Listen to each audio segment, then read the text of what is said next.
السلام عليكم. ازيكم يا جماعه؟ ايه الاخبار؟ طبعا لا لحظه. لا انا ليا نص ساعه بثبت فيكم والنبي. لا رينج لايت اهي، بصور بالليل والرينج لايت ظابطه الدنيا. المهم ان احنا جينا تاني، طبعا بصور بالليل بيبقى ينزل لك العصر. المهم ان احنا بنصور تاني السلسله، تكمله للسلسله بتاعت المواد اللي احنا قلنا ان احنا هنتكلم عن كل ماده، بحيث ان انا اقول لك اكتر حاجات بيجيب منها اسئله صعبه في الامتحان. والمره دي هنتكلم عن ماده جديده وهي الاحياء. طبعا ده على حسب طلبكم، يعني انا بعد كده كم واحد طالب الاحياء، كم واحد طالب معرفش، يعني طلع عددكم ايه في الاحياء. والاحياء الحقيقه اللي ما يعرفش يعني ان انا نقصت في الاحياء 16 درجه. فبص انا هقول لك على كل الحاجات اللي انا كنت حللها صح في الاول وانا براجع حلتها غلط من كتر ما انا كنت قعدت افكر في السؤال، فهقول لك كل ده. المهم يعني ان انت تروح تعمل كوبايه الشاي الجميله بتاعتك وتيجي عشان ناخد الريست بتاعنا بتاع كل يوم، ونتكلم المره دي عن ماده الاحياء وبعدها نرجع نذاكر. اول حاجه عايز اقولها لك ان ماده الاحياء يا اسطى هي اكتر المواد اللي هي بتتذاكر بسهوله جدا، بس مهما كنت مذاكر كويس الماده دي تقدر يجيب لك اسئله فيها انت ما تعرفش تحلها. والله العظيم مهما كنت مذاكر الماده دي 100% برضه يقدر يجيب لك اسئله فيها انت ما تعرفش تحلها. زي ما حصل معايا كده، انا كنت داخل الماده دي حرفيا تقريبا دي اكتر ماده كنت مذاكرها، ودخلت خبطني بكام سؤال خبطني بكام سؤال، بلعت 16 درجه. ودوا مجموعي، نزلوا مجموعي جدا طبعا. المهم اللي انا عايز اقوله لك يعني ان ماده الاحياء ديت ماده عايزه منك تفكير صحيح، تمام؟ تفكير صح، يعني انت معاك الاساسيات، بعد كده ابدا افكر صح. في الفيديو ده انا مش بس هكتفي بان انا اقول لك على الاجزاء اللي بيجيب منها اسئله كتير في الامتحان وبيجيب منها اسئله صعبه، لا انا كمان هجيب لك بعض الاسئله الصعبه اللي كانت في الامتحان بتاعي سنه 2021. فانت يعني كل ما تشوف سؤال وكده حاول تحله، بص خبي الاجابات كده او حاول تحله، بعد كده شوف يعني الاجابه صح ولا غلط. اكتر بابين بيركز عليهم ويجيب منهم اسئله صعبه يا جماعه هما الباب الاول بتاع العضلات والمفاصل والحركه وكل الكلام ده، والمناعه.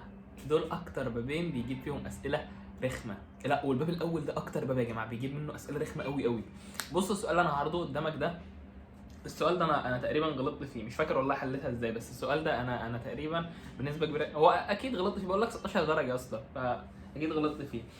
المهم ان السؤال بص جايب لك الساعد والزند والقعبره والكلام ده، وجايب لك مشاور لك على حاجه لو اتكسرت، تقريبا دي القعبره، مش متاكد هو مشاور على ايه. المهم ان دي القعبره تقريبا، فلو اتكسرت ايه هيحصل، او ايه الحركه من النتيجه المترتبه على حدوث هذا الكسر، ايه هيحصل بتاع كل الحاجات دي.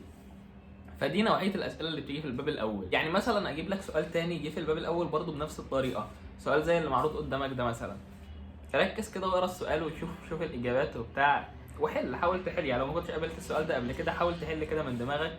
مهما كنت مذاكر 100% فالسؤال ده انت اكيد هتقف تفكر فتره حلوه فيه، فاهم؟ فالاسئله بتاعته بقول لك الاحياء سهله تتذاكر، ولكن بتيجي في الاسئله عايزه اللي مخه حلو، عايزه اللي مخه بيعرف يفكر صح. فحاول على قد ما تقدر ان انت تحل افكار كتير على الباب الاول من كتب كتير، وحل اسئله ذكاء، يعني اسئله عايزه دماغ عاليه، اسئله عايزه تفكير. ما تستبعدش اسئله، ما تقولش السؤال ده مستحيل يجي، السؤال ده مش مستحيل يجي. انت اعمل اللي عليك وحل كل الاسئله اللي قدامك، وجه ما جاش ان شاء الله عنه ما جه، يعني الحمد لله. نيجي بقى عند المناعه. اول حاجه انا عايز اقول لك في المناعه ان انت عندك الدرس الاول في المناعه بتاع المناعه في النبات ده.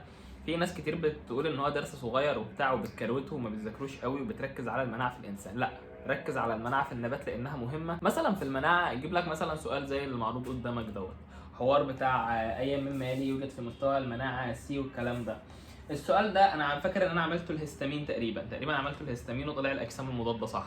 مش متاكد ومش فاكر المنهج بصراحه، بس يعني مثلا سؤال زي ده اقعد فكر كده شويه، هل هو الهستامين ولا الاجسام المضاده بتاع. طب مثلا تعال سيبك من ده، تعال اجيب لك سؤال تاني مثلا، سؤال زي اللي قدامك ده. بص رسم بياني، والرسم البياني جايب منه سؤالين تقريبا، مش متذكر قوي. بص كمان على السؤال اللي انا عرضته لك على الشاشه دلوقتي ده، ركز كده وحاول تحل. اقعد اقلب لك شويه كده في الاسئله وانت مع نفسك، كل ما يجي سؤال اللي بص وانا بتكلم على كده تلاقي الاسئله شغاله تتعرض قدامك، وقف الفيديو وبص عليها وشوف هتعرف تحل كام واحده صح. واسال فيها المدرسين برضه، لان ممكن يكون الحل اللي قدامك ده مش صح، ممكن يكون غلط عادي جدا. قلب بص هتلاقي كل الاسئله الرخمه اللي انا بعرضها قدامك ديت يا من المناعه يا من الباب الاول بتاع الحركه. اما لو جينا نتكلم مثلا عن التكاثر والدي ان ايه والار ان ايه، لا او الهرمونات مثلا. الهرمونات ممكن كان يعني الهرمونات هي مرتبطه شويه بالتكاثر، فلو جاب سؤال رخم هيدمج لك الاثنين مع بعض مثلا. انما البقيه يعني فالاسئله السهله كانت اكترها بتيجي من التكاثر. الاسئله السهله غالبا كانت بتيجي في التكاثر، والدي ان ايه والار ان ايه برضه الاسئله بتاعتهم كانت متوسطه، مش صعبه قوي ومش سهله قوي برضه، عاديه خالص يعني. والهرمونات زي ما قلت لك هي غالبا مرتبطه اصلا بالتكاثر شويه، والهرمون ده بيزود ايه والهرمون ده هيخلي يعمل ايه والكلام اللي احنا عارفينه ده كله. فدي اكتر الحاجات اللي بيركز عليها. احنا كده خلصت الكلام ده كله. اهم بابين موجودين عندك وتحل عليهم كتير ومن كتب كتير هما الباب الاول بتاع الحركه والباب بتاع المناعه، دول اللي هما برضو حتى من وجهه نظري اللي هو مهما حاول يجيب اسئله صعبه في المنهج فدول اكتر بابين ممكن يجيب منهم اسئله صعبه، تحديدا الباب الاول. وفي النهايه احب اقول لك خد بالك من الماده دي كويس جدا جدا جدا. انا نقصت فيها 16 درجه، اكتر ماده نقصت فيها واكتر ماده كنت بحبها واكتر ماده كنت مذاكرها قبل الامتحان. يعني بجد الاحياء دي انا كنت مذاكرها كويس جدا جدا جدا وحليت فيها بتاع 7 كتب تقريبا، فاللي هو عملت كل حاجه فيها. وفي الاخر هي دي الماده اللي نقصتني اكتر حاجه 16 درجه، يعني اللي هو خلاص. اكتب لي بعد كده في الكومنتات ايه الماده اللي انت عايز نتكلم عنها واجيب لك منها اسئله من الامتحان بتاعي يعني اللي كان في 2021، واقول لك على اكتر الحاجات اللي بيركز عليها واكتر الابواب اللي هيجيب لك، اللي لو حب يجيب اسئله صعبه يعني هيجيب من الابواب دي. فاكتب لي الماده الجايه عايزها تكون عن ايه، وانا اتوقع ان الماده الجايه يعني اللي انت تكتبه عنها هتكون الكيمياء. انا اتوقع ان ناس كتيره تتكلم عن الكيمياء، والكيمياء الحقيقه من المواد الرخمه فعلا، واللي امتحانها ما كانش ظريف قوي.